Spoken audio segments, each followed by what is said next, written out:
Mesdames et messieurs, grâce à ma machine à remonter le temps, je vais retourner en 1975 pour récupérer Goldmember et le ramener dans le futur.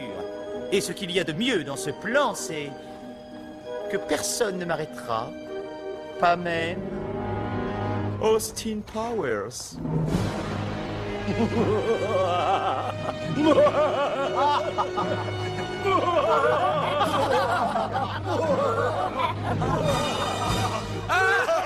Pas si vite.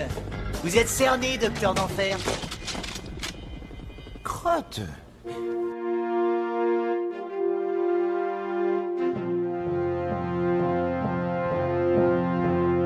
Hello there.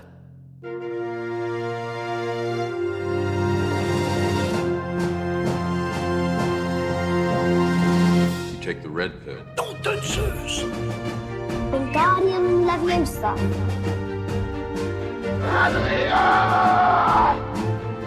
You're précieux. Get away from her, you bitch! What? Too close? Hasta la vista, baby. Salut mes petits membres dorés et bienvenue dans La Saga, le podcast qui analyse toutes les sagas du cinéma, un film à la fois. Je suis Sofiane Danger Aït-Kassi et cette semaine avec mon invité, on va vous parler de Austin Powers Goldmember, le dernier film de la trilogie Austin Powers. Pour l'instant, on ne sait pas. Avec moi pour m'accompagner, il était déjà venu pour Indiana Jones 4 pour le merveilleux film pour le défendre et aussi pour Willow sur le Patreon. Ce moins merveilleux film. et vous le connaissez pour son travail du côté de Planète Star Wars. Si. Plus on va en parler. Coucou Seb. Ça va et toi? Oui.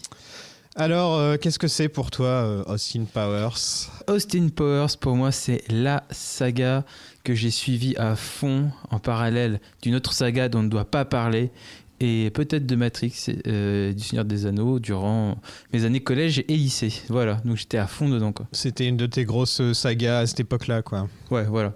T'as grandi avec? J'ai grandi avec parce que je crois que j'ai découvert le premier en 98, donc j'ai enchaîné avec le deuxième en 99 et puis... T'en as vu au cinéma? J'ai vu le 2 et le 3 au cinéma. Le 2 et le 3 au cinéma, quand même. Ouais, je suis vieux. Et Mike Myers en général, t'en penses quoi? T'aimes bien Wayne's World? J'aime bien Wayne's World, mais en fait... Mike Myers super jusqu'à Austin Powers 3 Austin Powers 3 c'est vraiment le début du déclin de Mike Myers pour moi, mais un bon petit retour dans Inglourious Basterds, je trouve, un petit caméo sympa, comme ça, voilà. Et dans Bohemian Rhapsody aussi, où il a fait un petit caméo. Oui, voilà. Bah maintenant, c'est ça son métier, hein, c'est faire des petits caméos à droite et à gauche. Est-ce que t'as vu The Love Guru? Non, et j'ai pas forcément envie de le voir. C'est très certainement ce qui peut se faire de pire. Imagine ce que Mike Myers est capable de pire, mais x10. Mais c'est pire que le film avec le chat, là, où il joue un chat? Ouais. Ah, et le chat est horrible, déjà. Ouais. Comment c'était? Le chat chapeauté? Chat chapeauté. Ouais. Ah, c'était nul. Il a essayé de faire son Grinch. Oui, voilà, mais... ça a pas du tout marché. Et après, pour moi, c'est pas Shrek, parce que Shrek, pour moi, c'est Alain Chabat. Donc... C'est moi ou la VF de Austin Powers dans les deux derniers, c'est la même que Jim Carrey? Ouais, d'ailleurs Austin Powers, je tiens à le dire, et je vais me faire incendier, je les vois en VF, parce que je trouve que la VF est très réussie, surtout dans le premier, et je les ai découverts en VF, c'est un peu des films d'enfance, et pour moi les films d'enfance, je les ai découverts en VF, je les regarde en VF maintenant. Pour avoir écouté les trois en VF pour trouver des sons et des trucs comme ça, je trouve que le premier est quand même largement supérieur. Ouais, je suis d'accord, je suis totalement d'accord. La voix d'Austin... Sur le, mais même, je trouve qu'il en fait un peu trop dans les suites, le mec qui fait des voix, c'est-à-dire... Ouais, mais en fait... il essaie de parler un peu comme ça. Ouais, mais on en parlera surtout dans cette émission, mais je trouve que le 3, il s'auto-caricature et c'est un peu dommage. Ouais. Dans le 2, ça va encore. Mais Est-ce que tu savais que Goldmember était le film préféré de la trilogie de Mike Myers? Pour Mike Myers, c'est son préféré. Oui, mais alors généralement, quand tu écoutes souvent des... Enfin, George Lucas, son film préféré, c'est l'attaque des... Enfin, non. C'est pas parce que tu parles que tu es intelligent. Alors, tu sais quoi, je vais le dire sans prononcer cette saga. Je pense que le film préféré de George Lucas qu'il a réalisé n'est pas forcément son meilleur. Voilà. Son meilleur, son préféré, c'est... Dernière nouvelle, parce qu'il change d'avis tout le temps. Aux dernières nouvelles. American Graffiti? Non, c'est un film qui est sorti en même temps que Austin Powers 2. Ok. Un petit film de science-fiction qui est sorti. En même temps que le 2, d'accord, ok. En 99, voilà. Okay. Celui où il y a ça. Ce n'est pas parce que tu Voilà. parles. Et qui est aussi mon préféré de cette période-là aussi. Voilà. Je savais pas que Georges avait des préférés. Mais ça change tout le temps. De toute façon, Georges, entre ce qu'il dit aujourd'hui, ce qu'il va dire demain, c'est pas la même chose. On n'en parle pas de toute façon. Non, on parle de Georges, Voilà. on parle pas d'autre chose. Voilà. On a le droit de parler de Georges, mais si c'est pour parler de THX ou de American Graffiti ou du film sur les mecs dans leurs avions, là. Red Tails. Red Tails, Ouais. voilà. Ça, on peut en parler, tu vois. Et Howard le Canard, bien sûr. On peut Oui. parler de Howard le Canard aussi. La première cut du film durait 3 heures. C'est marrant, j'ai remarqué un truc, c'est que tous les Austin Powers durent 1h35. 1h38 le 3 là. Ah, 38 Ouais. Parce que les deux premiers durent 1h35. Et ça suffit en fait. Et celui-là, on dirait En fait, que c'est la durée parfaite en fait, ce qui est pour bien, ce c'est genre que de film. dans les 3 Austin Powers, il n'y a pas de temps mort, il n'y a aucun moment où tu t'emmerdes. C'est hyper bien Dans le rythmé. 3 et tout. aussi. Non, alors le 3, il y a plein de défauts, on va en parler. Mais je m'emmerde pas forcément. Je dis, c'est pas forcément le truc le plus drôle que vous auriez pu sortir, mais je trouve qu'il n'y a pas de temps mort dans ces films-là, c'est hyper bien rythmé et tu sens que Mike Myers, c'est un pro de la comédie, quoi. Enfin, ça se ressent plus dans le 3 qu'il a essayé, qu'il y a des choses de coupées, Ouais. je trouve. Il y a des moments où ça passe d'une scène à Tu une as un peu autre. trop du coq à l'âne et tout. On est dans les années 75 que pour 3 minutes. Enfin, tu vois, Ouais. tu sens qu'il y a des trucs qui sont un peu C'est coupés. juste, le voyage longtemps, c'est juste une Alors que excuse dans les pour, deux premiers, tu choper sens Beyoncé, que le quoi. film était vraiment écrit comme tel Hmm. et qu'il n'y avait rien à acheter. En fait, le 1, le 2, c'est le miroir du 1, quoi, tu vois. Ouais. C'est Austin c'est la Austin Girls qui va dans le futur et c'est lui qui lui apprend à vivre de nos jours. Et c'est un vrai miroir, tandis que le 3, tu sens qu'il est là parce que bon, le 2 a bien marché, il fallait faire de l'argent et puis maintenant, c'était la mode des trilogies, il fallait faire une trilogie, quoi. Ce film-là, on dirait un petit peu, tu sais, quand les artistes ont leur période cocaïne. Ouais. On dirait genre Mike Myers, je pense pas que ce soit le cas, hein, parce que ça n'a pas l'air d'être Ça a le l'air genre. d'être un mec bien pour Ça- moi. Je ça a le l'air connais pas d'être un- personnellement, Mais on dirait, tu sais, ça lui est monté un peu à la tête et il a fait tout en plus. Ouais, en fait, c'est ça. Le problème de ce film, c'est qu'il y a eu trop de pognon dessus, je pense. Ah oui, c'est vrai, il y a eu combien de pognon sur ce film? Il y a eu beaucoup de pognon. Je vais regarder comparé aux deux, par exemple. Rien que pour la scène d'intro, il y a eu du pognon. Ouais, après, ils l'ont peut-être fait gratuitement. 63 millions, il a coûté. C'est 2 fois plus que le 2, Ouais. qui faisait 33 millions. Ouais, c'est pas 2 fois meilleur. Ouais, 2 fois plus que le 2, quoi. Mais Je sais pas si c'est Michael Caine qui a coûté. Michael aussi cher. Caine, Tom Cruise, Gwyneth Paltrow. Je sais pas si eux, tu les payes beaucoup ou s'ils font Ouais, leur ils font petit ça. caméo Ouais, pour non, mais c'est rigoler. pas impossible. C'est pas impossible. Je sais pas comment ça se passe. Ils ont eu des soucis pour trouver un titre, parce que ça aurait pu être License to Shag, Ouais. Live and Let Shag, que j'aime bien, You Only Shag Thrice, ou encore Never Say Member Again.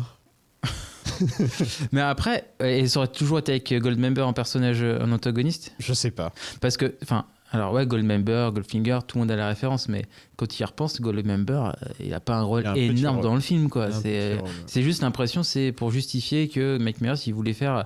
En fait, c'est toujours plus. C'est l'escalade. J'ai fait 2 personnages dans le 1, j'en fais 3 dans le 2, et puis là, j'en fais 4. Et au final, Goldmember, il sert pas à grand chose. Non, il sert pas à grand Il sert à chose. rien, en fait. Ouais. C'est le docteur d'enfer qui aurait pu créer ce truc pour la pépite d'or. C'est juste pour faire un clin d'œil, en fait, Goldmember, Goldfinger, voilà, c'est tout, quoi. J'ai découvert un truc. Moi, je suis un grand fan des Beatles, comme tu le sais. George Harrison, donc un des membres des Beatles qui est décédé en 2002, 2003, un truc comme ça. La dernière lettre qu'il a envoyée, c'était à Mike Myers pour lui dire qu'il adorait Austin Powers et lui dire continue.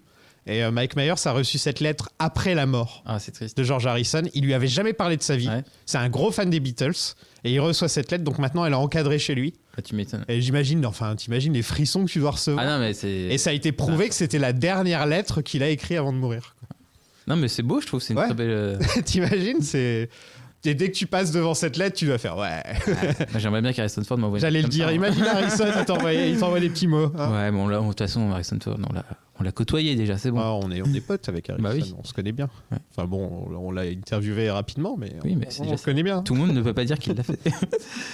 Heather Graham et Will Ferrell ont été coupés au montage. Ah, il y a eu Evergram. Ouais. Parce que moi, je m'étais toujours dit, ce qui était bien dans le 2, c'était que qu'on sait ce que devient. Enfin, ça justifie le fait qu'il y ait une nouvelle Austin Girl. Ce qui n'est pas du tout dans le 3. Du coup, je me suis dit, vu qu'à la fin d'Austin Power 2, il y a 2 Austin, il y a Austin et Austin-10, bah, il y a Ifergram qui est resté avec Austin-10 et Austin plus Je pense 10. que ça aurait été, ça a dû être ça l'explication. Bah ouais, je vois que ça en fait, parce que franchement, tu peux pas faire le coup de la cybergonze une deuxième fois.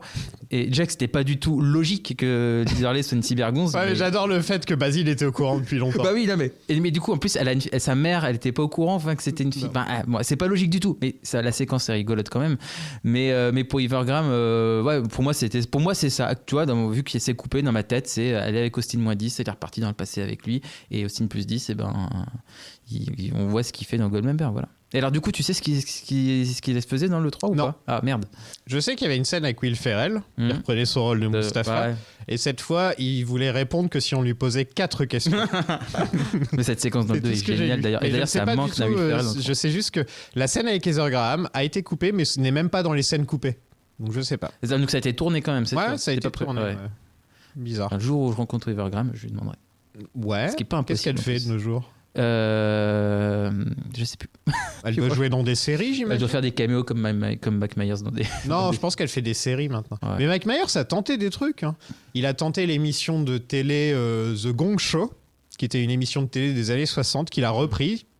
Et en gros, le délire, c'est qu'il jouait un rôle. Il était maquillé, etc. Ouais. Et donc, à chaque émission, il jouait le présentateur de cette émission qui avait un autre nom. Et donc, quand le Gang Show... Non, pas différent, toujours le même. Ouais. Et quand le Gang Show est sorti aux États-Unis, personne ne savait que c'était Mike Myers à l'origine. D'accord. C'est qu'au bout de 2-3 émissions que les gens ont dit « Ah, c'est Mike Myers, quoi ?» Enfin, tu vois. Donc, c'est rigolo. Il y a eu ça. Et je sais qu'il a fait une série avec Netflix. Et je sais qu'il a fait je crois que c'est une publicité pour le Super Bowl où il a repris le rôle du Docteur d'Enfer, mais un Docteur d'Enfer qui est un peu trop abusé du McDonald's. Voilà, il a fait un truc qui s'appelle The Panteveret.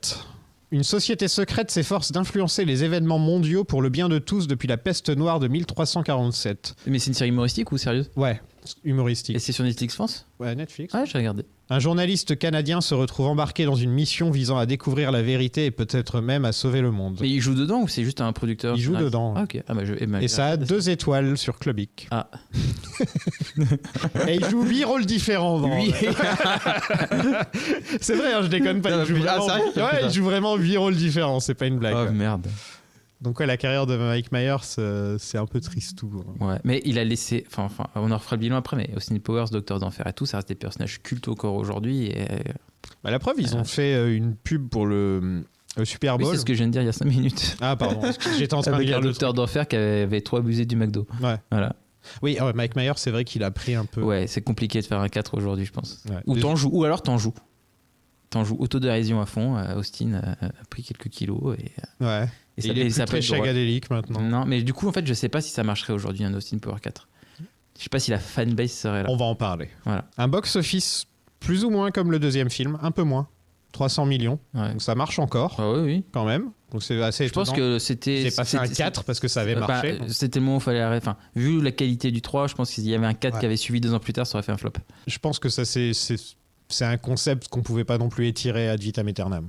Non, voilà. Et moi, je pense quand même. Pas comme James Bond, tu vois. James Bond, au final, tu peux l'étirer, tu peux en faire plein de trucs. Oui, et puis de toute façon, tu as le principe, tu changes d'acteur, donc tu changes de timeline à chaque fois. Et voilà. Mais Austin Powers, n'empêche, voilà, c'est parti au bon moment. Et quand tu prends du recul, c'est la saga parodique la plus qualitative qui existe à Hollywood aujourd'hui, je trouve. Parce que c'est pas cheap. Il y a plein de parodies et tout, c'est ultra cheap. Et Austin Powers, c'est pas cheap, je trouve. C'est vrai que comparé au truc, les parodies de super-héros, de Gladiator, de Scary Movie, c'est vrai qu'au niveau de la production, c'est cheap. Tout est cheap. Et là, c'est pas cheap, c'est qualitatif. Voilà. Au niveau des décors, c'est bien produit, c'est bien écrit. Et quand il y a des trucs un peu trop, si ça fait cheap, ça l'est exprès en fait. Voilà. T'aimes bien Johnny English? J'ai essayé de regarder le premier et j'ai pas été jusqu'au bout. C'est un peu pour les enfants. Hein, c'est Mr Bean qui fait de l'espionnage. Voilà, t'as pas toutes ces références à James Bond que t'as surtout dans le 1, dans le 2, un peu moins dans le 3. Mais, Et OSS. OSS, j'aime bien. J'aime beaucoup. C'est un peu les 3 qui me viennent à l'esprit. Austin Powers, Johnny English, OSS. C'est un peu les 3 les plus connus. OSS, le problème, c'est que ça marche quand c'est Michel Hazanavicius, mais une fois que c'est pas lui... Le 3 était moins bien, mais était pas totalement raté non plus. Pas ri une fois. Ah, moi, j'ai ri quelques fois. Ah là là, c'était un truc... On n'est pas au level Astérix de Gumkel non plus, quoi. Ah bah, le regarde pas, perds pas une heure de ta vie. Je me rappelle de OSS 3, j'étais comme... alors que Dieu sait que j'adore les deux. Ouais. Les 2 premiers, c'est... Le deuxième, c'est le meilleur pour moi, de très loin. Ça fait partie, mais même le premier est excellent. Il a une vraie histoire en plus, le premier. Il est vraiment, au niveau de l'histoire, il est vraiment très intéressant. Alors que le 2, c'est vrai que c'est un peu plus parodique, tu vois. Et tu sens que dans le 3, c'est pas trop ça, quoi. De toute façon, vu comment ça marchait... Le film, avec Tom Cruise dans le rôle d'Austin Powers, Gwyneth en Dixie Normos. Ou Penny c'est énorme en français. Penny Senor. Ouais, si je m'appelle Penny c'est énorme. Kevin Spacey en Docteur d'Enfer. Ouais. Et surtout Danny DeVito en Mini-moi, qui est la meilleure idée du monde quand on y Mais réfléchit. qui parle? Moi j'aurais aimé qu'il parle. Oui, pas. mais il a un cigare. Il joue Danny DeVito en Ouais, fait. ouais, c'est Il joue ça. pas Mini-moi. Ouais. Il a un cigare. Il a Ouais, hey, je suis Mini-moi. avec sa voix machin. Ouais, donc. Et John Travolta en Goldmember. Ouais, ça c'est plus tard. Voilà. Ça. Ouais, ouais. C'est filmé comme Mission Impossible 2. Oui, c'est ce que je me suis dit. La scène d'intro, c'est ça. Et je me suis dit aussi, bon, à l'époque, Tom Cruise, il n'était pas encore catalogué. Je vais essayer de me tuer sur chacun de mes films. Mais je me suis dit, ça tombe, tu tournerais cette séquence aujourd'hui, c'est lui qui aurait tout fait. C'est lui qui aurait fait sauter au-dessus de l'hélicoptère. Il aurait et tout fait Ouais. aujourd'hui. Mais il y a un côté Mission Impossible 2. Ah bah, c'est le même décor. Ouais. C'est le même décor que l'intro de Mission Impossible 2, quoi. Mais et Mission Impossible 2, quelle année déjà d'ailleurs? C'est pas 2002 aussi? À peu près même Même époque. époque, ouais. Enfin, ça pue les années 2000 en fait, ce film. Enfin, ça t'introduit. Mais là, on le sent tout de suite qu'il y a plus de budget parce qu'ils te font une grosse scène d'action avec hélicoptère. Bah, je pense avec que la scène voiture, d'intro, c'est la scène qui a coûté le plus cher. Ouais, Et puis ça- Spielberg aussi, merde. Ça va lui coûter cher. Ouais. Moi, je veux voir Austin Pussy réalisé par Spielberg. Réalisé par Spielberg qui se promène partout avec son Oscar aussi. Ouais. Ça. Ah, mais je trouve ça drôle l'autodérision aussi de sa part. Et donc ça, c'est marrant. Bon, il y a Kevin Spacey, donc ça... Entre nous... C'est un très bon choix, hein, Kevin Spacey Oui, en oui, Docteur oui. d'Enfer. Pour l'époque et Oui. tout. Sans savoir ce qu'il a Ouais. fait, c'est un très bon choix. Tom Cruise Improbable, mais tellement drôle. Tom Cruise qui a des fausses dents et tout. Ah, je sais pas s'il a des fausses dents. Parce qu'il a pas les dents pourries, il a les dents clean. Ouais, mais il a juste des lunettes. Ah oui, c'est parce que Tom Cruise a... Est-ce que t'as déjà remarqué que... Il a les dents du bonheur? Non, Hein il a... En fait, ses dents sont pas centrées. Ah non, j'ai pas regardé. Je vais te montrer une photo. En fait, ses dents sont pas centrées. Ah, et c'est- quand c'est tu machin une fois que avec- t'es au courant, Tu vois que ça. tu vois que ça. C'est comme Liam Neeson qui fait pipi dans son pantalon. On n'en parle pas de ça. Et là, ça devient lourd. Bah, Il fait déjà- Chantons sous la pluie. Bah, il y a Britney Spears avant Ouais, aussi. non, c'est après. Ah, c'est après Britney Il Spears. fait Chansons sous la pluie et il fait Le lac des cygnes. Et Ouais. ensuite, on voit Quincy Jones, donc il fait un Mais t'as petit toujours hommage à Quincy Jones. ben, c'est comme dans le 2, tu vois. La scène d'intro du 2 est quand même bien foutue parce que t'as tout ce côté, il faut vraiment pas qu'on filme sa bite. Ouais, mais là, il y a voilà. aucune règle. Mais là, il y a pas ça. Il y a aucune logique. Ouais. Oui, c'est juste en fait, je suis dans des studios, j'ai de l'argent, je vais faire plein de caméos. Ouais. Voilà, c'est ça. Mais là, c'est même pas une question de caméo, c'est que d'un seul coup, il fait le lac des cygnes, ensuite il fait Chantons sous la pluie. Tu sais, il fait des Oui, références. parce que dans comme le 2, ça. c'était dans la digeste du film, le 2. Ouais. Bah, il est célibataire, il fait la fête. Ouais. Tandis que là, je suis dans un studio et puis je m'éclate avec. Ouais, mais apparemment, le je film est croise. canon, hein, vu qu'à la fin, il va à l'avant-première. Donc... Oui. Et ça finit avec Britney en femme botte. Alors c'est gratos. Alors cette scène est gratos et ne sert strictement à rien. Mais moi, ça m'a fait marrer aussi de voir Britney Spears dont la tête explose. C'est elle qui apparemment a contacté Mike Myers Merde. en disant j'aimerais jouer une femme botte dans. Mais ce qui est Elle bizarre. a bien précisé fan bot. Ouais. Mais alors, moi, je trouve ça déjà cool de la part de Britney de pouvoir se moquer d'elle-même comme ça. Mais donc du coup, c'est pas la vraie Britney qui explose parce qu'à la fin, dans les scènes post-génériques du 3, t'as Britney qui vient voir mini-mois après l'avant-première pour le draguer. Non, il y en a plusieurs des Britney peut-être. Oui. Ça se trouve, il y a toute une armée de Britney. Ouais. Ce serait marrant. Ouais, mais à ce moment-là, elle aurait une meilleure De vie. toute façon, Oui, dans Austin la Power, est-ce pauvre. qu'il faut chercher la logique à certaines choses? Non. Mais non, c'est avant tout un C'est du délire. fun, voilà. C'est avant tout du fun, quoi. Docteur d'Enfer vit désormais derrière le signe Hollywood. J'ai bien aimé que numéro 2 continue à créer des trucs. Des trucs Lego. Et là, il a créé les agents de stars, en gros. Mais c'est ça, Voilà. avec 9% au lieu de 10 et DiCaprio qui Il est trop malin. Bah ouais, non, mais Il a c'est créé comme- Starbucks. Mais tu sais que moi j'ai découvert l'existence de Starbucks avec Austin Powers Austin 2. Powers, bah non, on l'avait pas encore à non, l'époque. et j'avais quel âge? Austin Powers 2, j'avais 13 ans. Hein, Non, donc, on l'avait pas encore à l'époque. J'avais pas la Je référence sais pas encore. quand c'est arrivé en France Starbucks, mais c'est arrivé sur le tard comparé aux États-Unis. Ouais. Et par contre, on nous refait toutes les mêmes choses entre Docteur d'Enfer, Scott, Mini-moi. Bah, en fait, cette scène-là, c'est une redite de celle de Ouais. Starbucks dans le 2, quoi. On refait la même exactement la même chose. Il C'est y a ça. même le moi à la fin. Voilà. Et tout. Et en moins drôle. Et c'est là que je me suis rendu compte que je vais pas rire beaucoup dans ce film. Et je crois que j'ai dû sourire. J'ai souri quelques fois, mais je crois pas avoir rigolé. Moi, il y a quelques trucs qui me font rire, genre enfin on en parlera après, mais quand Scott il fait des séquences émotions avec le docteur d'Enfer et qu'il se prend la main en mode Ouais, j'arrive non. pas à gérer mes émotions, bah moi ça me fait. Enfin, c'est les mimiques plus de Mac Myers qui me font rire plutôt que l'écriture. Et on zappe aussi totalement que Frau Farbissina est la mère de Scott dans ce film. Ah ouais, ils en reparlent pas. Aucune référence à ça. Ouais. Il l'appelle jamais maman et tout. Enfin, on a oublié cet arc de l'histoire, quoi. Et elle, de toute façon, elle fait un peu de la figuration dans ce film aussi, il faut dire. Ouais, mais elle fait la même chose que d'habitude. Hein. En fait, elle est juste dans la réunion du début, et puis après, elle le sort de Elle est en prison. prison. Et puis maintenant, elle le sort de prison, puis tu la vois plus, quoi. Ah, tu la vois plus après? Non. Si, à la fin, non? Ah si, dans le sous-marin, c'est vrai. Dans le sous-marin. Dans le sous-marin, elle crie. Ouais. Mais voilà, il y a plus de relation avec. Enfin, il y a plus trop de dialogue avec elle et tout, et puis on zappe que c'est la mère de Scott. Scott! Ah, ouais, c'est un peu. Et donc, le docteur d'enfer se fait arrêter et envoyer en prison. D'ailleurs, le docteur d'enfer, il a pas des nouvelles lentilles bleues fluo. Elles dans sont ce beaucoup film-là plus bleues. Ah, et mini-moi pareil. Hein. Ouais, c'est très, très, très Ouais, bleu. Là. donc Ouais. c'est un peu bizarre. Un peu comme les Legolas dans Le Hobbit. Salut, je suis Penny. Penny, c'est énorme. Je ne suis peut-être qu'un modeste agent du FBI de province, mère célibataire, mais plutôt dure et sexy. Mademoiselle Sénorme, on nique tout de suite ou on attend? Austin, un peu de tenue. Un truc dont j'ai pas parlé dans les épisodes précédents, c'est le faux groupe de Mike Myers qui s'appelle Minty. Et c'est eux qui ont écrit BBC One dans le 2, par exemple. Dans le premier. Ouais. BBC One, BBC Two. Et là, Daddy Wasn't There, la chanson qui chante... Tu n'étais pas là. Voilà, Daddy Wasn't There. Et j'ai appris qu'il y avait la guitariste des Bangles dans le groupe. Et en fait, c'est un faux groupe qu'ils ont essayé de créer pour faire un groupe des années 60. Et ils se sont donné chacun un nom. Et Mike Myers a décidé de prendre le nom Austin Powers. Et c'est comme ça qu'il a eu ensuite l'idée. D'accord.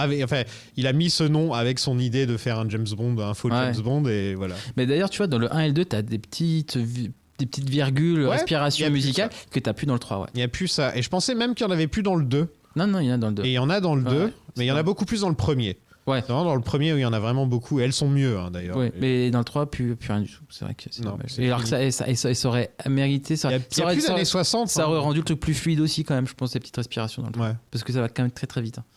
Ouais, ça enchaîne là, par exemple. Ouais, Ils se il retrouvent se en passe prison. Plein de choses en Ouais. très peu de temps, quoi. Il y a les jumelles japonaises, Fukmi et Fukyo. Ouais. Bon, après, ça reprend encore comme dans le 2. Hein, c'est la scène dans un nightclub avec des Un peu nanas qui vieilli, baisaient. ça. Hein. Fukmi et Fukyo. Oui, c'est pas. Moi, je préférais celle qui était increvable dans le 2, quoi. Tu vois, Ouais. c'est rigolo. C'est vrai qu'on n'en a pas parlé dans l'épisode sur le 2. Non, mais- tu vas crever, Tu vas- ouais, Powers. Et ce gag-là était plus drôle que Fukmi, Fukyu. Ouais, Fukmi, c'est bon, on a Fukyo, compris. c'est... Hein.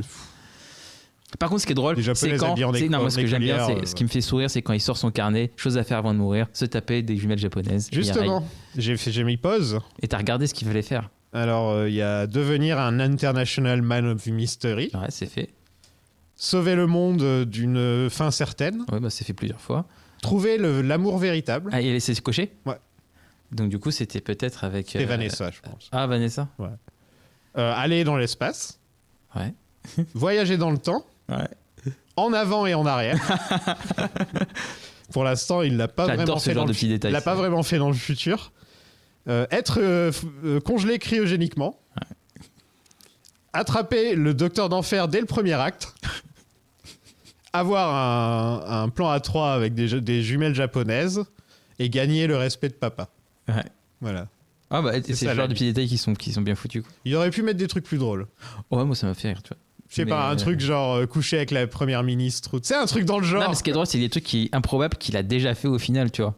Oh, mais ils auraient pu mettre une ou deux petites blagues quand même. J'étais un peu déçu. C'était juste le plot de Austin Ouais. Powers qui était un peu résumé. Ils auraient pu. Comme ça. Ça me fait penser à quand on faisait pause dans Winter Soldier parce Oui, que quand il faut- Captain America avec sa petite. J'ai regardé liste, Star Wars et ouais, tout. les Beatles et les trucs comme ça. Ça va être compliqué de faire des références de plus en plus dans ce film, dans le MCU. Tellement il y a tous les acteurs de cette saga qui sont dedans maintenant. Il y a même Harrison Ford.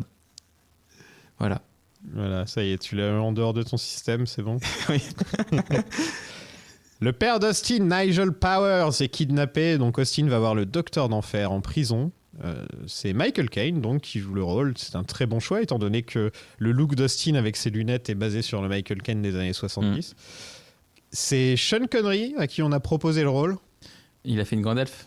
Il a Quoique non. refusé. Il avait déjà pris sa retraite si je me trompe. Ouais, non, c'était quelle année les Gentlemen Extraordinaires là, Je crois que c'était 2001. Bah, 2002. c'était cette période-là Il a aussi. pris sa retraite à cette époque-là.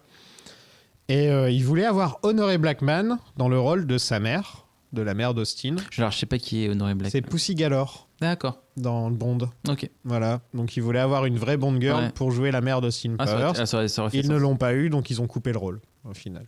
Bah, on la voit dans le flashback. Ouais, qu'elle est morte, Ouais. en fait. Fun fact, Michael Caine est sorti avec 2 des femmes de Robert Wagner. J'ai appris ça, je me suis dit, ça devait être En marrant, plus, ils ont des scènes ensemble. En plus. les conversations, dont Nathalie Wood, que Robert Wagner a tué, bien sûr.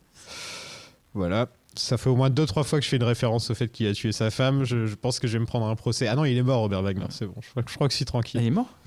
Je crois. Ah, hein. je pense pas. Oh, moi. il est vieux, Robert Elle Wagner. occupe pas Robert Wagner s'il est vivant. Ah, pour moi, il est pas mort, hein, Robert Wagner.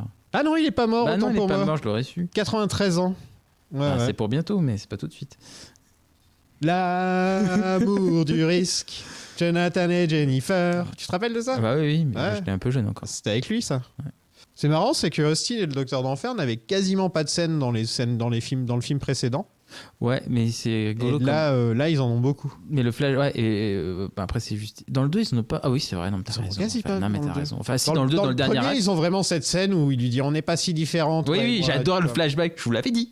Voilà. Ça me fait rire. Mais sinon, dans le 3, il n'y a pas.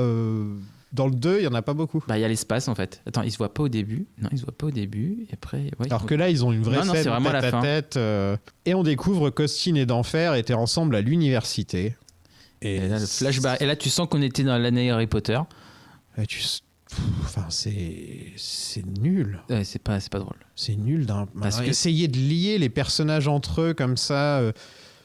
Oui, ça c'est pas utile. Surtout que pour moi, avant, et ce sera encore pire avec ce qui va se passer après, moi, le Docteur d'Enfer était toujours plus vieux qu'Austin Power, quoi, tu vois. Pour Ouais, déjà, il y a une différence. moi, il y avait une différence d'âge de 15-20 ans, quoi, tu vois. Ouais. On va s'apercevoir que non, mais Ouais, en fait, qui est beaucoup plus jeune regarde, que ça. entre Blofeld et Bond, par exemple, une sorte de différence d'âge comme Blofeld et Bond. Putain, j'arrête. Oh, putain, je suis en train de me dire que Spectre, en fait, c'est. Ah, c'est un seulement remake de maintenant. Austin Power C'est seulement 3. maintenant que t'as remarqué. Quand Spectre est sorti, on a parlé que de ça, quoi. Oh putain, ah la vache. C'est Ah, seulement maintenant que tu le Bah remarques. ouais, ah la vache. J'allais en parler plus Non, tard, parce mais... que j'aime bien Spectre en plus, mais je me dis, oh putain, en fait, c'est Austin Power 3. Mais oui. Ah bah oui, mais carrément. Donc t'étais pas au courant. Bah maintenant, non, mais je sais pas que j'étais pas au courant, je m'étais pas rendu compte, j'avais pas fait le lien. Maintenant, c'est marrant, maintenant je me parce fais le lien et ah la vache, c'est chaud. Ouais, c'est marrant parce que vraiment, quand le film, quand on a tous vu le film, on a tous pensé à Goldmember, quoi. Ouais, non, parce qu'il est pas chauve en fait dans Spectre, c'est pour ça. Ouais, mais même Et quoi.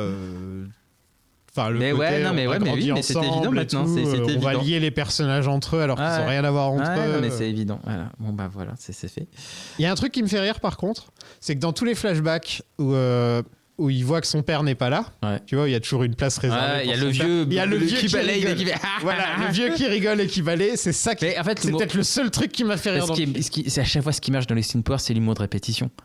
Que ce soit avec Will Ferrell. Et les que ce trucs soit un peu ça, random comme ça, tu vois, un petit vieux, genre t'es là à la remise de prix, t'es nommé chevalier par la reine, Ouais. et à l'arrière il y a un petit vieux avec une. Qui a rien à foutre ici. Ouais, une sorte de gardien, Ouais. de concierge, quoi, Ouais. tu vois, qui est là.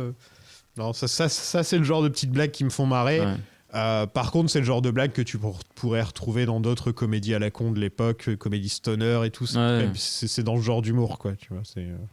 Un autre truc qui m'a fait marrer, c'est le Docteur d'Enfer qui sort de sa cellule Oui. sans faire exprès et qui la referme. Je reviens. Mais tu vois, c'est à partir de ce moment, de cette scène-là, que je me dis, tu vois, dans le 1 et le 2, d'une certaine manière, le Docteur d'Enfer représente une menace. Dans le 3, pas du tout. C'est une parodie de lui-même. En fait, Il est devenu insupportable. C'est ça. On en parlait dans le 2. Déjà, dans le 2, il est devenu insupportable. Dans le 1, c'est une parodie de Blofeld. Ouais. Dans le 2, il le rend un peu Dans plus le 2, rigolo. il Mais ça rappe, va il encore. fait- Ouais, mais ça me gêne. Encore, ça va. Dans Dans le le 3, c'est l'effet Shrek, c'est-à-dire que c'est une parodie de Il y a de une soi-même. scène où il est en train de danser sans aucune raison Oui. quand ils sont dans le sous-marin. Ouais. On le voit en train de danser Voilà. et ça dure 2 minutes. Et hop, on reprend la scène. Non, et non, tu te dis, oui. attends, ils avaient 3 heures de film, mais ils ont pas coupé ça. Ouais, Ils ont coupé Heather Graham, ils ont Ouais. coupé Will Ferrell, mais ça, ils le Mais ça, c'est qu'en fait, c'est que dans le Docteur d'Enfer, comme le film va le devenir en général, ça devient. C'est plus une parodie de James Bond, c'est une parodie d'Austin Power. Et c'est ça qui est dommage. Il est insupportable, le Docteur d'Enfer. Et déjà dans le 2, c'était un problème. Ah, moins quand même, mais. Déjà dans le 2, c'était. Non, mais déjà, il a pas à rapper, à chanter, à Non, mais alors danser. là, je suis totalement d'accord. Tu vois. Ouais. C'est ridicule. C'est comme quand à un moment, il y a la course-poursuite, il a sa casquette de camionneur, et avec son talkie-walkie, il parle comme ça. Ouais. Non, pourquoi? Tu peux être drôle autrement. Après, il fait bien l'accent en anglais. Oui. Il fait l'accent de trucker redneck un peu. Ouais, oui, bon, en français, c'est pareil, mais. Docteur d'Enfer, L'Organisation mondiale vous condamne à 400 ans de prison. Avez-vous quelque chose à dire? Non, mais je crois que Mini-moi, oui.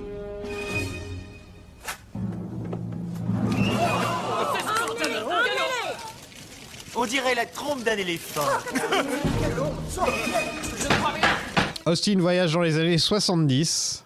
Déguisé en macro. Ouais, déguisé en pimp avec un gros signe autour du cou et tout. Il a le look plutôt pas mal. Il y a Beyoncé qui est là.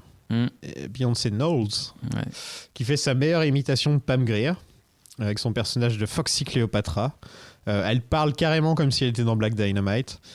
Étant donné que c'est la première fois que je le voyais en VO, j'ai revu une facette différente de Beyoncé, c'est-à-dire que là, elle fait une voix qui n'a rien à voir avec sa voix à elle.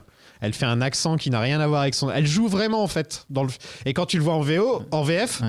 Ça, tu le vois pas, tu t'es pas du tout au courant, tu vois, les Foxy Cléopatra, mais en dehors de ça, elle a pas... Là, elle parle vraiment comme un personnage de Blaxploitation dans les années 70. Elle dit des mots comme Jive Turkey et des trucs comme ça.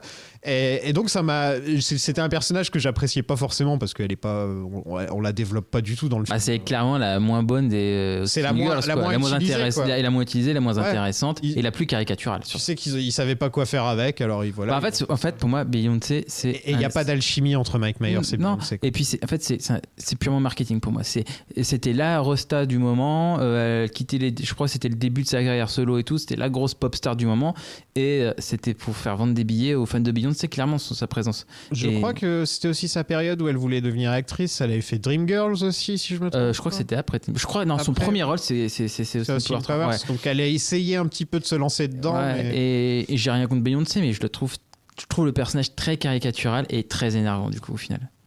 Caricatural, c'est un peu normal, un peu comme... Ouais, je comprends l'intention. Si tu regardes, chaque Austin Girl est caricaturale. Pas surjoué. La première, c'est la coincée anglaise un peu des années 90 qui n'ose pas parler de sexe et de trucs comme ça. La deuxième, c'est la meuf libre des années 60 qui pense qu'à baiser en gros.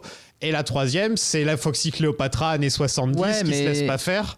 Mais le gros problème du film, enfin de leur relation, c'est que avec Elizabeth Hurley ou avec Heather Graham, il y avait une sorte d'alchimie.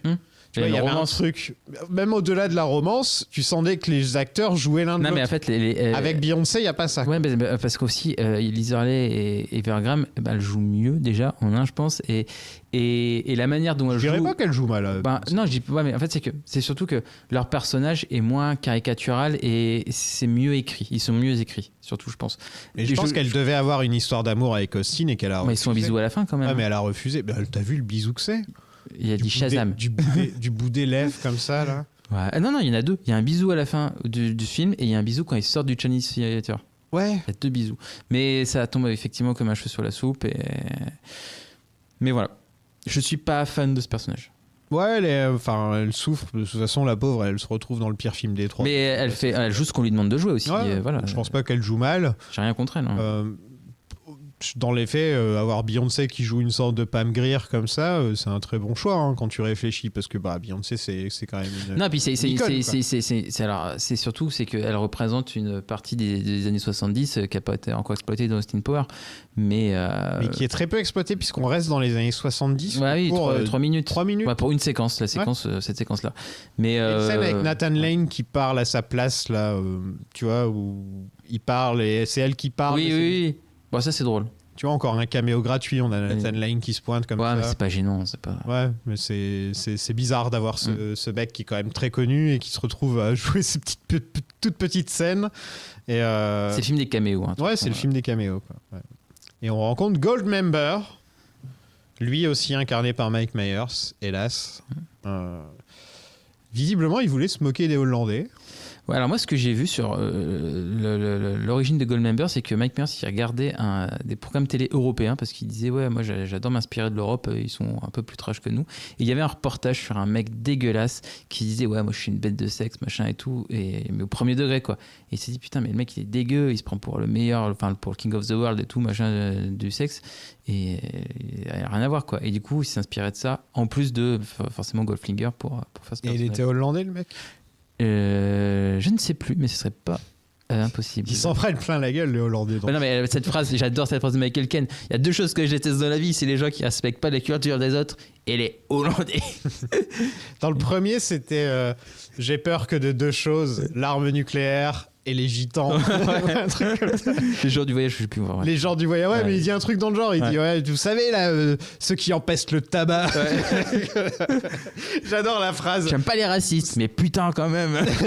Ouais, mais c'est vraiment, c'est vraiment le côté qui empeste le tabac. Ça me fera toujours rire la manière dont il sort ça. Ouais. Il aime l'or. Voilà. Oui, tout son nom. Il a des couilles en or. Et il fait le grand écart. Il est hollandais. D'ailleurs, la première chose qu'il dit, c'est je suis hollandais. Voilà. Ça, c'est pourquoi. Et ouais, il fait des. Ça non plus, j'ai pas compris le coup du. Il peut s'étirer les jambes et tout là. Oui, c'est pas parce que t'as un zizi en or que tu peux forcément faire ça. Quoi. Et il aime bien manger sa peau morte aussi. Ouais.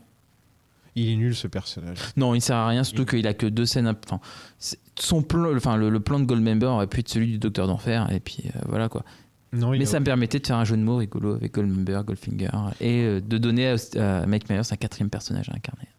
Bah, c'est ça le problème, c'est que plus il fait de personnages, moins ils sont mémorables ces personnages. Ouais, c'est parce que tu vois, dans le 2, ce que tu rajoutes au lore de Austin Power, on rajoute surtout Mini-Moi et un autre truc que j'ai oublié. Gras double. Ouais, mais surtout Mini-Moi, quoi, tu vois.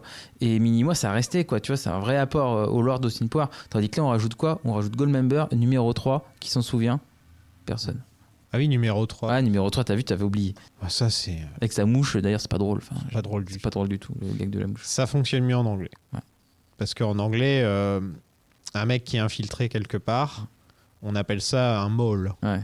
Et les gros grains de beauté, on appelle ça un mole aussi. Ouais. Donc en fait, son nom, c'est double connotation. Ouais. C'est que c'est un mole et un bol. Ouais. C'est nul. Oui. C'est nul. C'est pas drôle. Non. En plus, je sais pas. Ce personnage ne sert à rien d'ailleurs aussi. Donc. Ouais, il sert juste à. Je suis pas fan de se moquer des formations. Ouais, physique. Ouais. C'est gratos. Ouais. Et son seul rôle, c'est de dire que le Docteur d'Enfer, au début du film, il était là et c'est moi qui vous l'ai dit, j'étais là top. Après, ça sert à rien. Quoi. Ouais, non. Ouais. Et donc, il retourne en 2002. Voilà, ça a duré 3 minutes. Mais c'est dommage parce que je me souviens, quand ils vendaient le film. Je suis désolé si vous entendez des sirènes depuis tout à l'heure, mais on est à Paris en ce moment. Pourtant, avec les manifs. Il n'y a pas de manif aujourd'hui, c'est demain. Ouais, mais là, ça n'arrête pas, voilà. C'est ça le problème. Un jour, j'aurai mon propre studio. Mais tu vis à Gotham City en même temps. Alors. Voilà, un jour, on habite à New York, voilà, c'est comme ça. Mais un jour, j'aurai mon propre studio, Inch'Allah, et voilà. Ouais, donc, ils avaient vendu le film comme des années 70. Un peu comme le premier était 90, le deuxième 60 et le troisième sera 70. Tout le visuel, l'affiche et tout ça. L'affiche, le Foxy Cléopatra avec ses cheveux, machin, enfin vraiment tout, la tenue d'Austin. Au final, c'est c'est 2 scènes, quoi. C'est sans déconner, c'est vraiment. C'est un foutage de gueule. Vous voulez une pipe et un pancake? Une quoi? Une pipe et un pancake. Ou alors, crêpes, sucre et cigarette? Ah ouais, oui. Cigare et gaufre? Non. Pipe et crêpes? Non. Chilom et crêpes fourrées? Non. Ah bon? Alors, aucun moyen de vous contenter. Pendant ce temps, Docteur d'Enfer et Mini-Moi sont en prison et ils chantent du Jay-Z, sûrement une demande de Beyoncé, j'imagine. C'est lourd.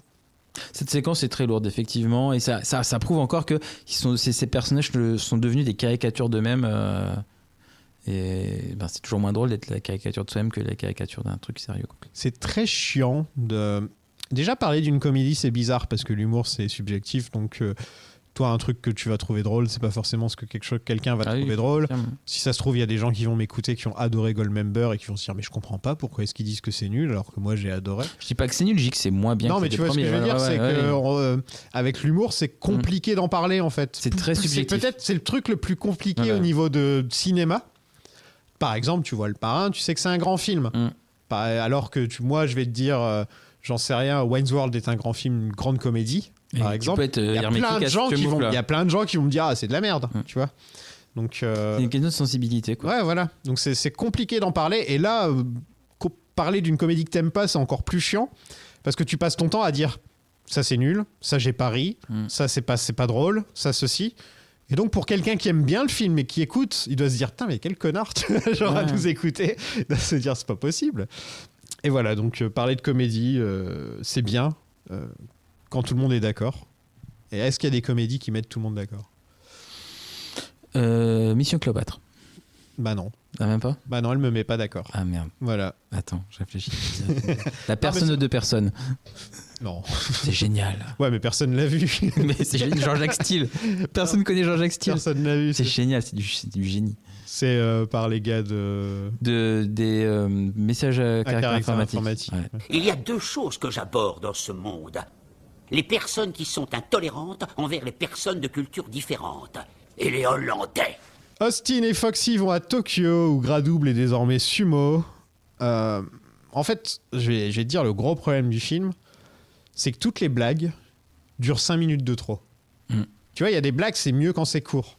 Et là, c'est étiré comme Saturday Night Live le fait. Tu vois, dans le Saturday Night Live, ils ont un concept, ils ont un sketch qui pourrait tenir 2 minutes, mais ils vont en faire 5 minutes. Ouais. Tu vois. Et donc la blague va se répéter, va être, tu vois, et on la tire, et ensuite il y a la pub, et voilà. Quoi.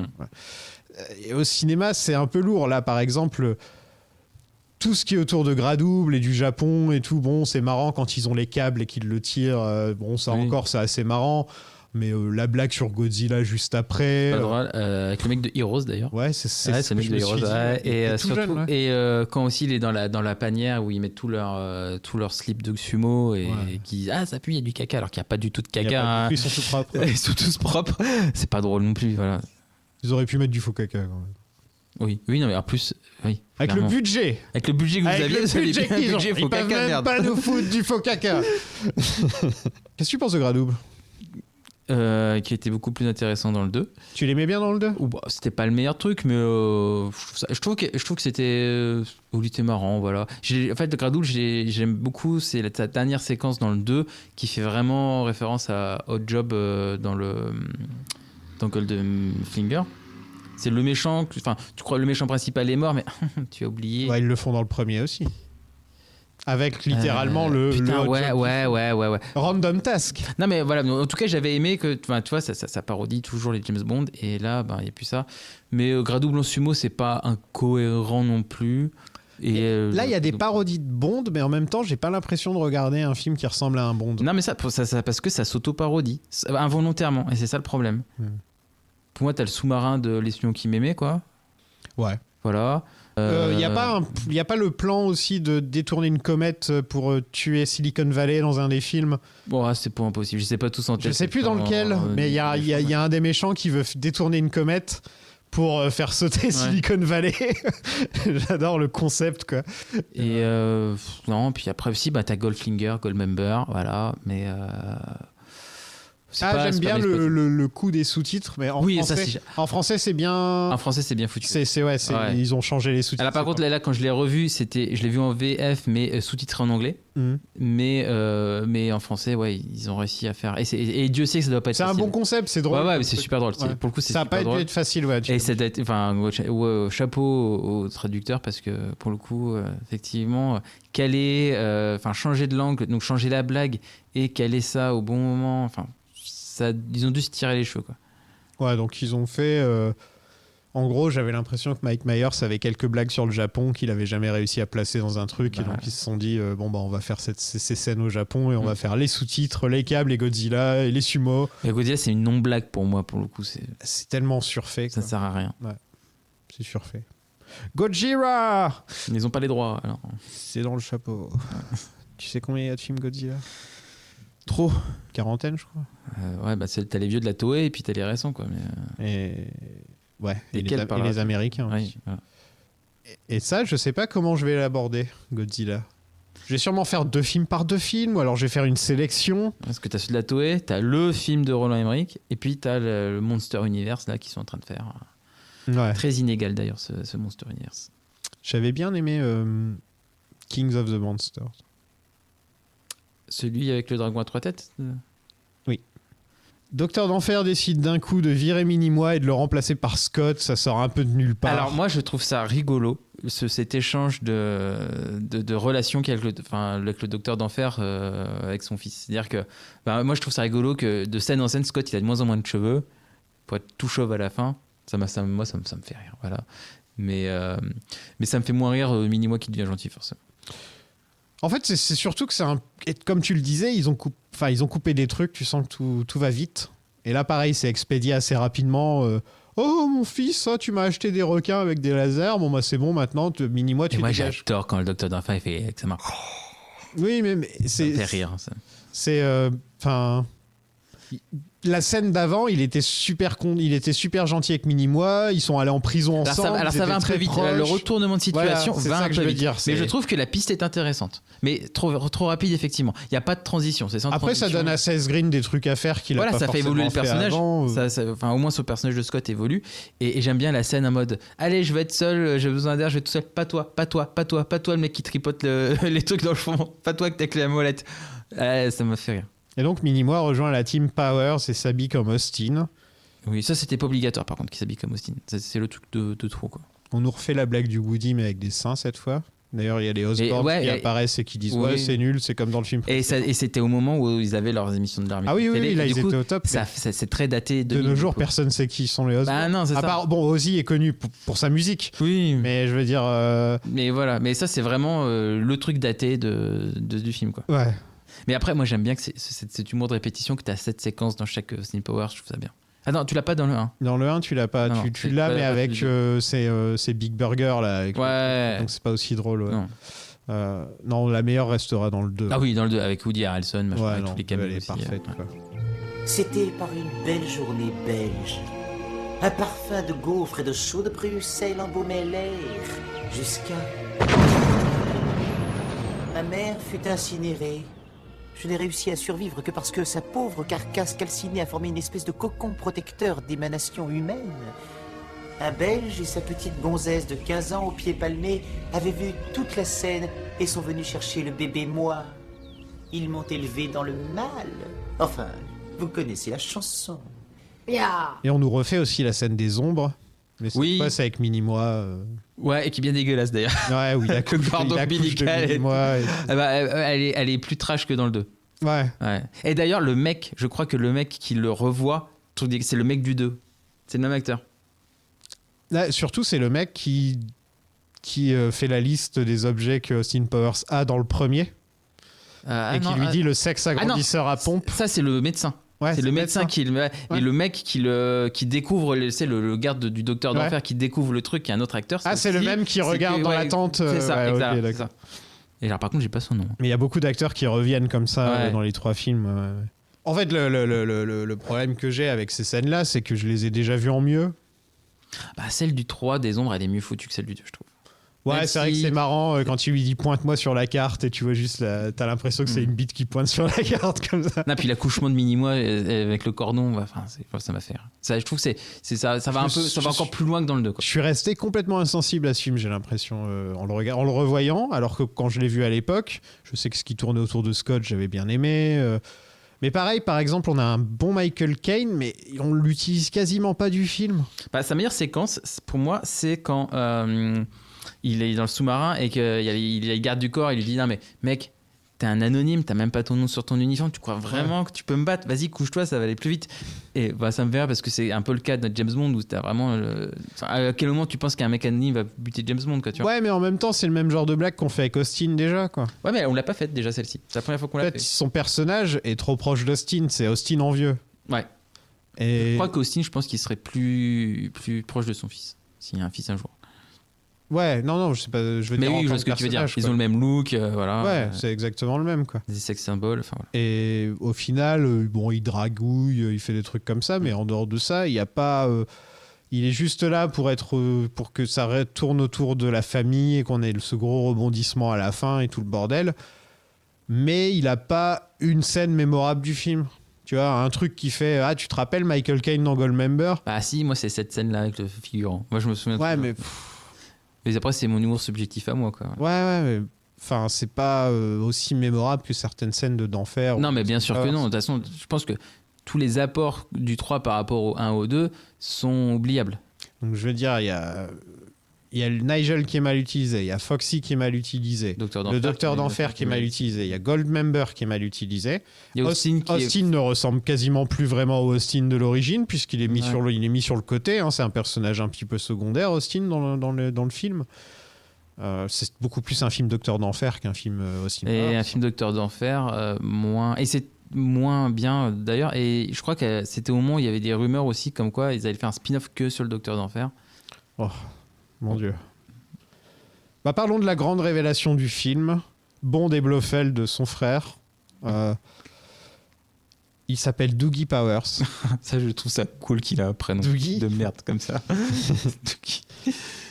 C'est vrai que ça s'appelle Doogie Powers, le Docteur d'Enfer. C'est nul. Enfin...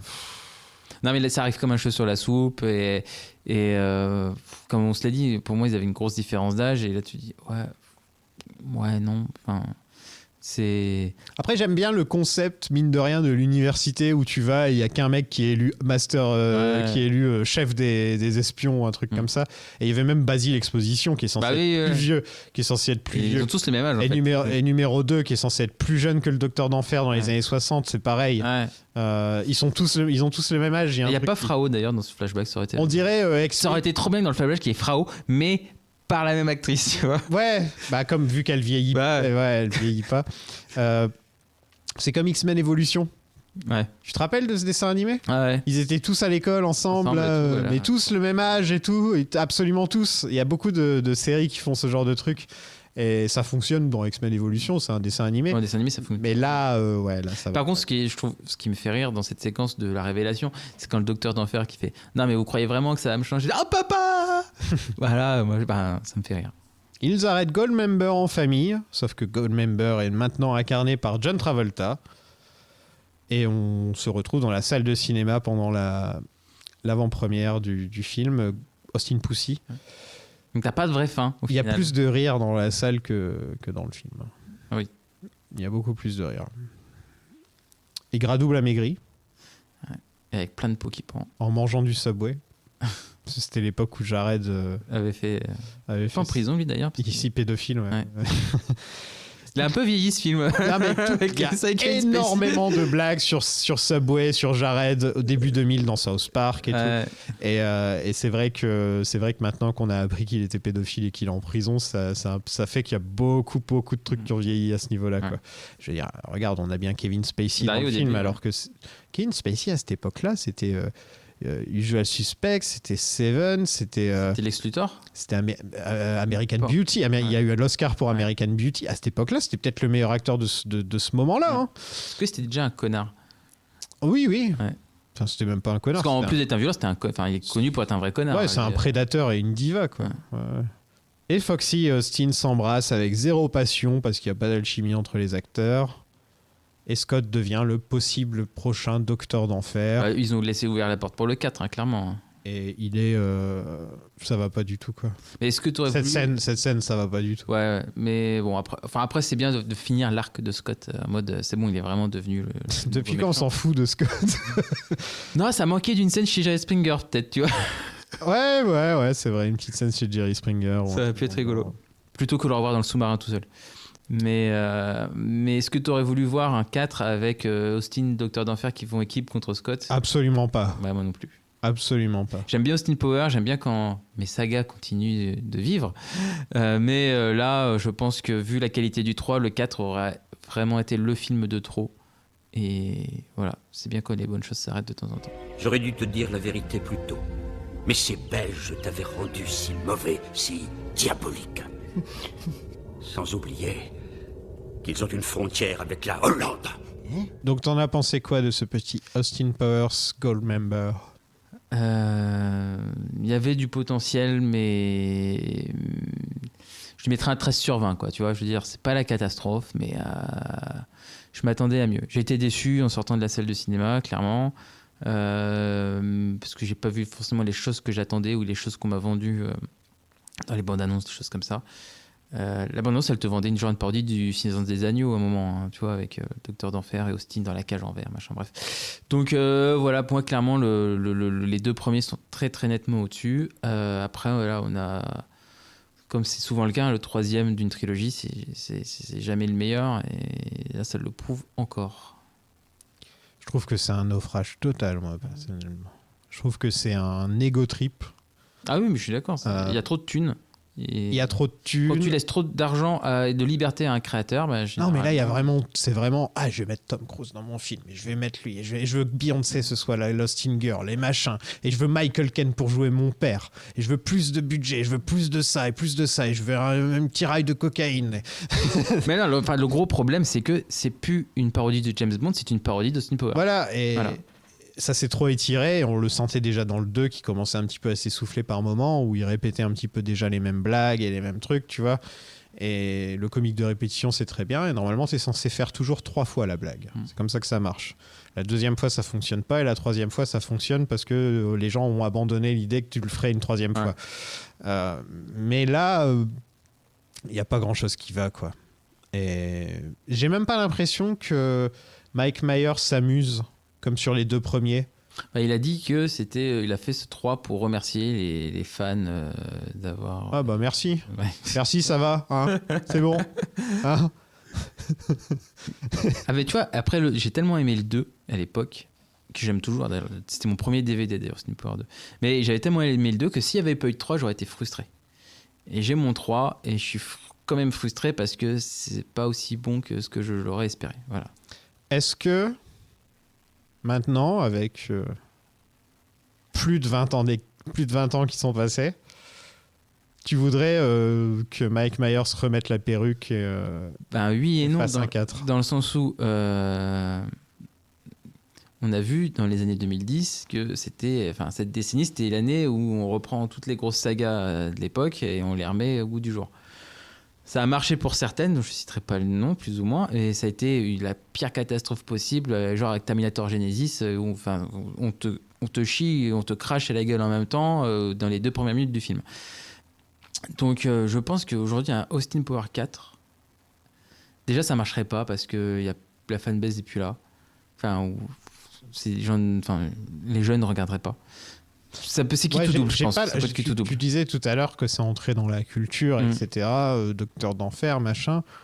Mais je pense que la plupart des jeunes n'ont jamais vu Austin Powers. Ouais, maintenant que tu le dis. Il y a beaucoup de gens qui vont sûrement découvrir Austin Powers grâce au podcast. Tant mieux, parce que c'est bien. Mais le gros problème, c'est qu'il n'est pas dispo sur des plateformes ou même. Il était sur Netflix. Il était sur Netflix il y a un moment, mais c'est vrai que maintenant, de le regarder, c'est compliqué. Voilà, donc c'est un peu galère pour le regarder de nos jours.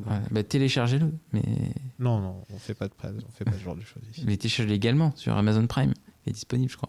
Et sur Amazon Prime, je dis ça, je sais rien. Mais je crois, ou sur Canal VOD. Bref, je suis sûr que c'est sur une plateforme en VOD à la demande, c'est sûr.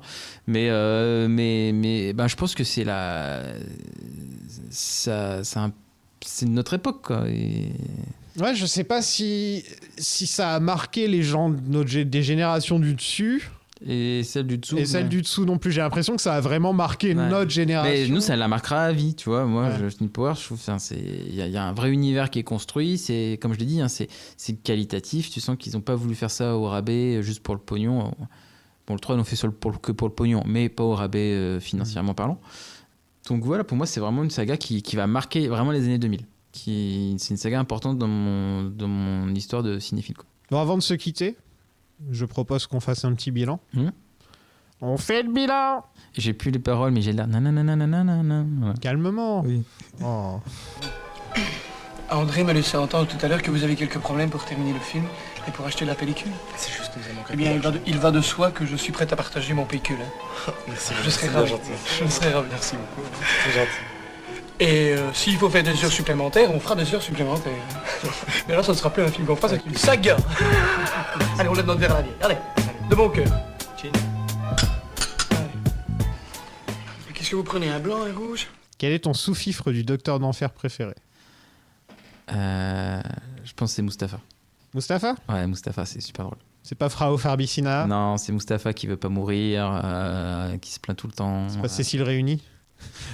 Super jeu de mots, mais... C'est pas Delta de Fagin? Non, non, oui. J'aime beaucoup numéro 2. Ouais, mais il me fait moins rire que... Ouais, mais j'aime bien le concept de ce mec normal. Oui, qui veut faire un truc légal. Qui est normal, intelligent, et qui se retrouve embarqué toujours dans ses histoires et qui dit rien à chaque fois. Ce serait mon deuxième sous-fifre préféré. Et j'adore la scène où, dans le premier Austin Powers, il se barre, tu sais, il décide de se barrer. D'ailleurs, on Avec en la parle- cybergonze dans la valise. La cybergonze dans la valise, il y a les Qui gens qui dépassent. dépassent. Ça, c'est pas mal, ça. C'est vrai qu'il y a lui, mais Frau Farbissina qui est quand même super géniale aussi. Elle est drôle. Ils l'ont très bien trouvé, l'actrice, la gueule qu'elle a, la voix qu'elle a, l'accent et tout. Elle est Et bien. tu vois, et je mets pas Minimois parce que c'est pas Minimois qui me fait rire. C'est la relation qu'a le Docteur d'Enfer avec Minimois dans le 2 qui me fait rire.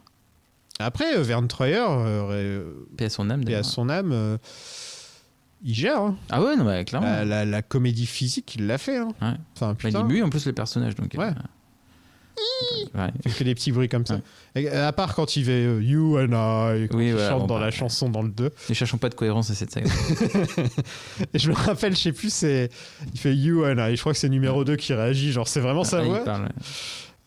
Scott ou Minimois? Minimois dans le 2 et Scott dans le 3. J'aime bien Scott. Je le Mais préfère, surtout Scott dans le 1. je le préfère dans les premiers. Ouais. Ouais. Déjà, On va dire juste- Scott parce que Scott, il est sur 2 films bien. Scott, c'est un bon perso en vrai. On Ouais. n'en parle pas vraiment, mais. Il cherche l'amour de son père. En fait, c'est une très très bonne idée d'avoir ce gamin des années 90 qui se retrouve là comme ça. En plus, c'est CS Green, donc encore plus années 90 qu'à 2000, quoi. T'as le mec de Buffy qui est dedans. Ouais, je trouve que. Ouais, allez, je vais dire Scott, mais pas pour le 3. Hein. Dans le 3, il est insupportable, Scott. Hein. Tu sens que Seth Green, il est pas fait pour jouer ce genre de rôle. Il surjoue, mais à un point. Il essaie de faire Docteur d'Enfer, mais encore plus. Surtout Oui, dans bah, à la scène de fin où oui, il danse et il glousse et tout. Ouais, Oui. non. Alors, par contre, ouais, qui danse, c'est pas logique, mais qui glousse avec. J'aurais aimé qu'il mette un petit doigt, tu vois. Ah, peut-être qu'il le fait en fait. Il le fait, ok, très bien. Quel est le meilleur QG du Docteur d'Enfer?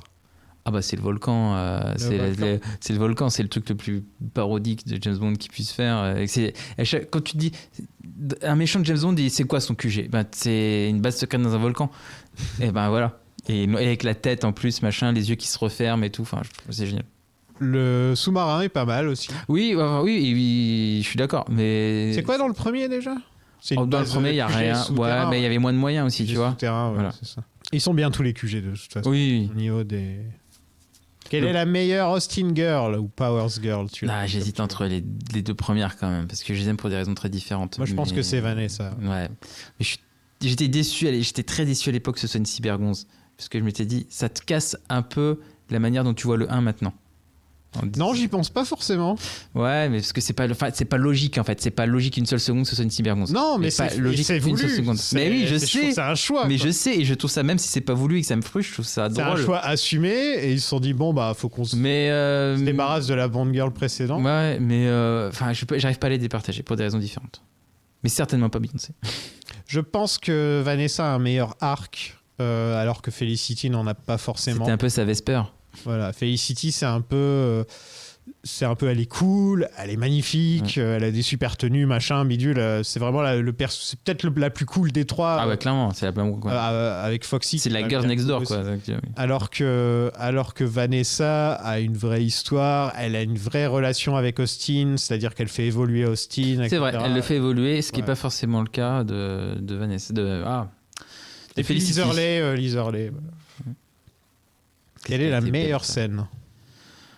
Ah, ça c'est pas facile. Hein. Ouais, moi non plus, je sais pas. Bah, tu sais quoi, j'ai été assez original. C'est la scène dans le 1 où t'as les potes, t'as Roblo d'ailleurs qui joue dedans, mais pas numéro 2. Ouais. Et qui font l'enterrement de vie de garçon. Ils ont qui a un coup de été fil. coupé dans plein de films, plein de versions. Et il a un coup de fil comme quoi son pote, qui est homme de main du Docteur d'Enfer, a été mangé par des requins mutants. Non, des bars mutants. Un banc de bars mutants. très féroce. C'est tellement absurde et c'est tellement drôle. Il n'y a pas de scène comme ça dans le 3 d'ailleurs, encore, c'est vraiment dommage.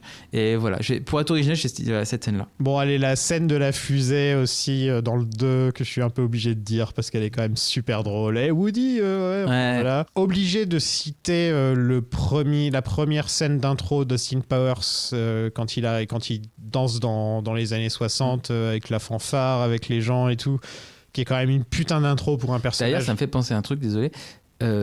Son côté photographe c'est vachement utilisé dans le 1 et le 2. Ouais, pas du dans tout. Le 3, tu t'en fous complètement. Voilà, mis de côté. Et ouais, j'aime beaucoup cette scène parce que ça te met tellement dans l'ambiance pour toute la saga. Quoi. Tu vois, après, ils le refont dans les suites, mais ça reste. Puis le thème il reste. Le dans la thème est tête, génial. Et comme je disais dans le deuxième épisode, j'adore quand il se fait courser par les filles et il part dans le coin de rue et il revient avec une fanfare. Ouais. Juste avec la musique, il fait pam pam pam pam. Et la musique d'Austin Power est bien en général. Hein. Mais après, ouais, en fait, beaucoup de scènes du premier vont me revenir si je pense à la meilleure scène.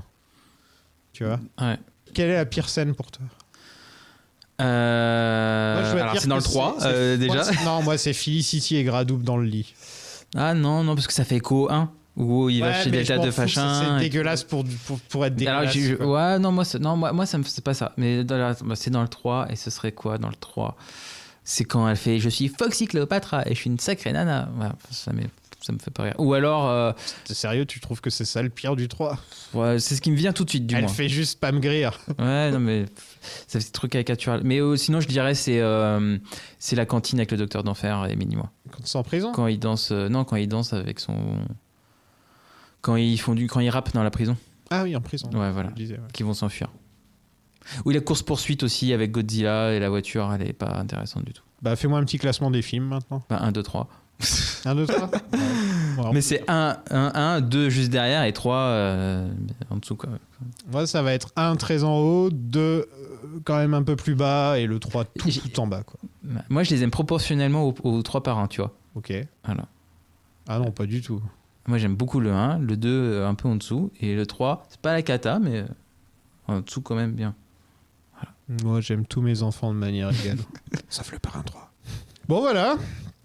Austin Powers, c'est fini. Ah, c'était sympa de faire une petite saga un petit peu différente.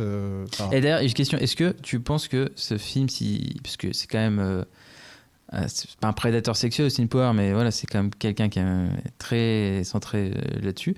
Mais tu penses que si tu sortais le 1 aujourd'hui, ça passerait crème ou... Avec les messages qu'il y a dans le 1, tu peux. Ouais. Parce que dans le 1, il y a la scène où il refuse de coucher avec Vanessa. Bah oui, il y a quand même des scènes. Il a une morale. Il y a une morale. Ouais. Même dans le 2. Il a une morale. C'est un personnage qui a une morale aussi. Ouais. Alors que on pourrait très facilement tomber dans le. Je pense que si ça avait été fait par les Wayans ou par les Zaz ou par des gens comme ça, ça aurait été un gros violeur. Ouais. Ah oui, clairement. Voilà. Alors que là, ils arrivent quand même. Ouais, voilà. Ils arrivent quand même à. Voilà, le chat est en train de se rouler sur la tête. Il fait l'amour au micro, là, clairement. Comme d'habitude. Ça fait quelques semaines qu'il n'arrête pas en ce moment. À tous les épisodes, on l'entend. On peut te retrouver où, Seb ? Eh ben, tous les jours sur Planet Star Wars. Ce n'est pas parce que tu parles que tu es intelligent. Sur Planète, chut, pas de marque. Je donne mon avis sur Twitter, sur des films. J'aime bien donner des avis contradictoires. Qui sont pas forcément... Sébastien Galano sur Twitter ? Ouais, je sais même pas, tu vois. Je sais même pas c'est quoi mon truc Twitter. Puis je fais des photos avec des figurines sur Instagram Stormy Seb. Ça. Et avant de se quitter, je vous laisse avec le tirage au sort de la prochaine saga. Merci beaucoup Seb. De rien, avec plaisir.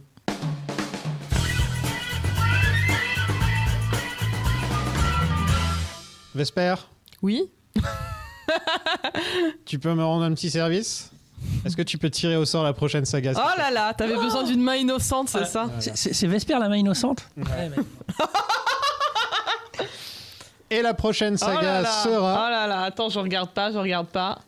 Evil Dead. Oh, cool. Trop bien. Il y en a combien ? 4 Pour moi, il y en a 3 plus un remake. 4. Et le 4, c'est la série en vrai. Et il n'y a pas un nouveau ? Ah non. Il va y avoir un nouveau avec un espèce de crossover, ouais. Ok. Mais ouais, il y a la série aussi. Ouais, bah c'est considéré comme le 4. Enfin, c'est ça que je veux dire, c'est que la série, c'est la suite. Le vrai, qui est très bonne, hein, qu'il faut regarder. Oui, bon, il y a trop de monde ici. Que tout le monde sorte. Allez, sortez tout le monde. Pas toi, Scotty. Pas vous, numéro 2. Pas vous, Frau. Pas vous, Goldbender. Pas ceux qui sont derrière, là. Pas celui qui tient la clé à molette. Pas celui qui tripote sans raison les boutons pour faire le mec qui est super occupé. Ça y est, la saga Austin Powers, c'est fini. Et je pense que c'est fini pour de bon. Ça m'étonnerait qu'il y ait une suite un jour. Mais bon, allez savoir, hein, c'est fort possible. Quand ils auront 70 ans. On sait jamais, quoi. J'espère que ça vous a plu en tout cas, et là on va se tourner vers la prochaine saga qui sera donc Evil Dead, une saga qui pour la première fois de l'histoire du podcast, je n'ai vu aucun film de cette saga. Voilà, c'est un des gros trous noirs dans ma culture audiovisuelle, et ça y est, je vais enfin pouvoir le combler. Voilà, me pencher sur les débuts de Sam Raimi, et voilà, je vais aussi vous proposer un épisode bonus en rapport avec tout ça, sur le Patreon. Et d'ailleurs, je voudrais remercier les very important patous du Patreon. Gérard Danger Powers, Modingus Requin, Pascal Ojob, Sarah Romanova, Jérém Gallor, Alex Lind, Mehdi Scaramanga, Luna Drax, Béa Monepeni, Nicolas Kleb, Julien Craig, Franck Le Chiffre, Loba de Fagin, Barès Silva, Rémi Dalton, Aurel Q, Damien Moore, Seb Largo, Dr Selim d'Enfer, Pierre Brosnan, Monsieur Obi Connery, Michel Blofeld, Dylan M, Alexis Bonbez, Vincent Goldmember, Romain Farbicina, Renato Suzuki, Claire Ryder, Louis Cléopatra, Yann Onatop, Ocean Rider. Ah merde, j'ai mis 2 riders, j'avais même pas vu que j'avais mis 2 riders, ah, je suis désolé. Aurélien O'Toole, Ced Exposition et Lizzie Chagwell. Bah voilà, c'est... Je viens de me rendre compte que j'avais fait une connerie pour une fois, hein, voilà. Au moins je m'en rends compte, d'habitude je m'en rends pas compte. Ouais, j'ai mis 2 fois le même nom, et bah c'est tant pis, maintenant c'est fait. Je vais essayer de trouver un nom sympa pour... des noms sympas, pardon, pour Evil Dead. Je vais sûrement essayer de trouver des trucs en rapport avec les zombies. Mais étant donné que vous êtes de plus en plus nombreux, ça devient de plus en plus difficile de trouver des noms, mais c'est quand même super cool que vous soyez de plus en plus nombreux. Rejoignez-nous aussi si vous voulez sur le Patreon, patreon.com/plan-séquence. Il y a des tonnes d'épisodes bonus et plein de trucs, les épisodes en avance, mon podcast perso, et en plus ça me file un petit coup de main pour mettre de la bouffe dans le frigo et pour nourrir mon chat. Rejoignez-nous sur Twitter, @lasagapod, et sur le Discord, le lien est dans la description. Et si vous voulez me faire un petit plaisir, n'hésitez pas à mettre 5 étoiles sur Apple ou sur Spotify. D'ailleurs, à partir de maintenant, sur Spotify, vous pouvez laisser des commentaires. Donc n'hésitez pas à laisser des petits commentaires. Et de temps en temps, je vais poster des sondages. Donc jetez un petit coup d'œil à la page de chaque épisode à chaque fois si ça vous intéresse. Dans le prochain épisode, je vous parlerai d'Evil Dead. À la prochaine tout le monde, salut!